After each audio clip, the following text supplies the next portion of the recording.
పరశురామ రూపం. ఈ గాయం నాకు కురుక్షేత్ర యుద్ధాన్ని గుర్తు చేస్తే, ఈ గొడ్డలి నా గురువు గారి ప్రతాపాన్ని గుర్తు చేస్తుంది. ఆ కథ రక్తం చుక్కలతో మొదలై ధర్మ సంస్థాపనతో ముగిసింది. ధర్మరక్షణ కొరకు మహావిష్ణువు ధరించిన మహా అవతారం. శాంతిని కోరుకునే బ్రాహ్మణ రక్తం, అన్యాయాన్ని అణచివేసే క్షత్రియ పౌరుషం కలగలిసి ఉప్పొంగిన భార్గవం. ఒక చేత్తో వేదాలను పఠిస్తూ మరో చేత్తో గండ్రగొడ్డలిని విసిరి అధర్మాన్ని శిక్షించే సవ్యసాచి. గొడ్డలినే తన పేరు ముందు ఆభరణంగా మార్చుకున్న వీరావేశం. దేవతలకు ఆశ్చర్యం, రాక్షసులకు వెన్నులో వణుకు, అహంకారంతో ఊగిపోయే రాజులకు సింహ స్వప్నం. 21 సార్లు ఈ భూమండలాన్ని కడిగేసిన రక్త చరిత్ర. రేపు రాబోయే కల్కి అవతారానికి ధర్మ శిక్షణ ఇచ్చిన గురువు. నిన్నటి రాజుల తలలను తెగ నరికిన గొడ్డలి వారసుడు. ఆయననే నా గురువు పరశురాముడు.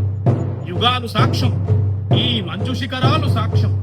రక్తం చుక్కలతో ధర్మాన్ని రాసిన నా గురువు గారి చరిత్రను కాలం మర్చిపోవచ్చు, కానీ ఈ అశ్వత్థామ మరిచిపోడు. మరుగనాద ప్రచండం గణ గణ ఘంటా ఘోషవు దండం ఘన ఘన పరశువు రక్త తర్పణం హర హర భార్గవ ధర్మ రక్షణం.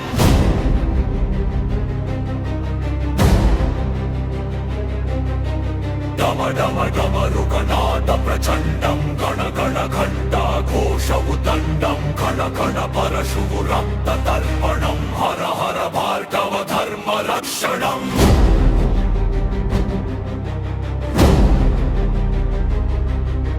వృశ్చికలోచన వేగి విరాజే శత్రదురాహంకార గర్వం త్రాసే భూభారం హరించు వేళ భార్గవ శపథం గర్జించే వేగం రక్తరేణువుల మేళం రణరంగైర్య ధ్వజమై నిలిచే శంఖ గర్జనం పర్వత శిఖరాల తూలికత